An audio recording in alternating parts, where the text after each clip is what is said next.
Kerusuhan terjadi baru-baru ini antara masyarakat Pulau Rempang, Batam, Kepulauan Riau dengan aparat. Hal ini dipicu karena warga Pulau Rempang tersebut menolak untuk direlokasi dari wilayah tersebut yang akan dijadikan mega proyek Rempang Eco City yang berfokus pada pengembangan industri, jasa, dan pariwisata.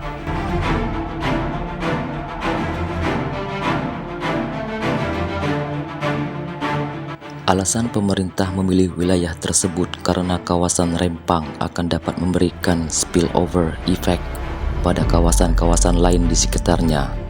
Letak Pulau Rempang yang tidak jauh dari Singapura dan Malaysia, dan diharapkan akan dapat meningkatkan daya saing Indonesia di kawasan Asia Tenggara.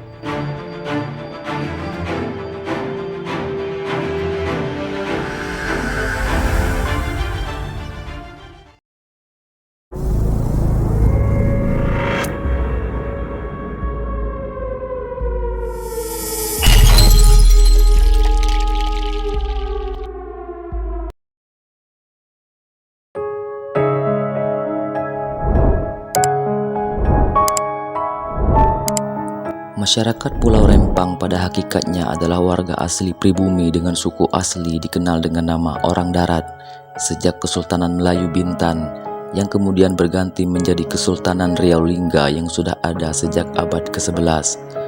Leluhur mereka merupakan prajurit yang sudah mendiami Pulau Rempang sejak masa Kesultanan Sulaiman Badrul Alam Shah pertama sejak 1720.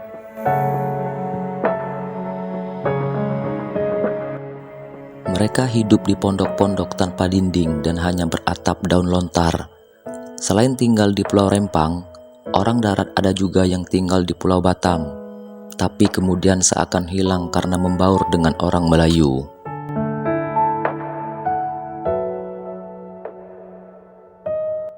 Orang darat berpenampilan kulitnya lebih gelap dari orang Melayu. Mereka tidak terbiasa hidup di laut, tetapi hidup dari bercocok tanam juga mencari hasil hutan. Saat kondisi air laut pasang, mereka baru mencari kepiting dan lokan. Nantinya dibarter dengan orang Tionghoa yang memiliki kebun gambir yang ada di Pulau Rempang. Pada masa pemerintahan Presiden B.J. Habibie, Batam, Rempang, dan Galang digabungkan menjadi sebuah kesatuan dengan membuat sebuah jembatan yang sangat megah. Kini kita kenal dengan Jembatan Barelang. Dengan luas wilayah sekitar 375 km persegi, Pulau Rempang terdiri atas dua buah desa, yaitu Kate dan Sembulang. Penduduknya sebagian besar hidup sebagai petani dan nelayan. Hal itu pula yang memicu pro kontra atas pembangunan nasional Rempang Eco City, karena kehidupan masyarakat setempat yang sangat bergantung dengan alam sekitar.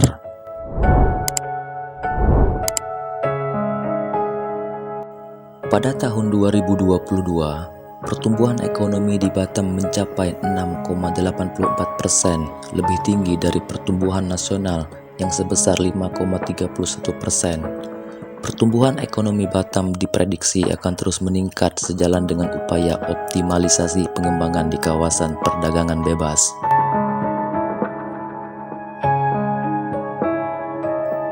Tommy Winata, bos besar grup Arta Graha, melalui PT Makmur Elok Graha, berencana mengucurkan investasi untuk Eco City tersebut sebesar 381 triliun rupiah.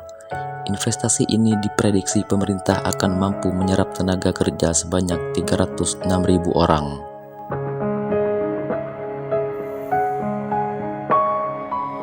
Investasi yang akan dilakukan antara lain kawasan pariwisata terintegrasi, serta kawasan perumahan, perdagangan dan jasa terintegrasi. Dalam bidang industri, meliputi industri menengah, industri manufaktur dan logistik.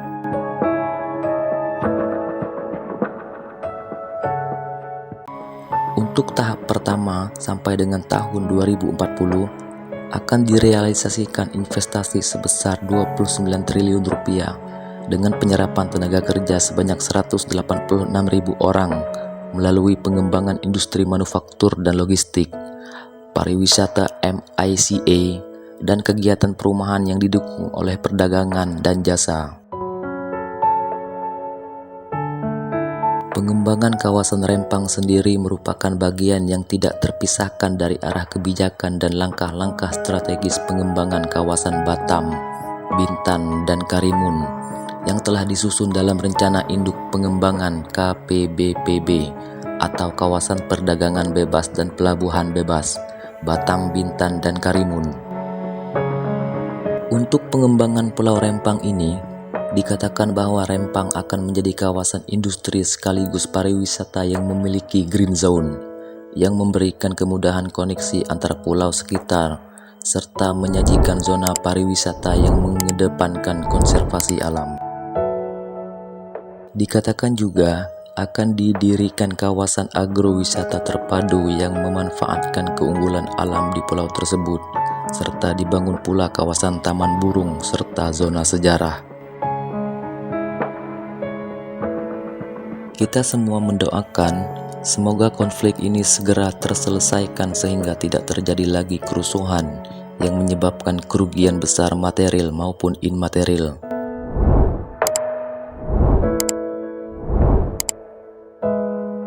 Bagaimana menurut teman-teman terhadap pro kontra rencana pemerintah ini? Silahkan komen di bawah.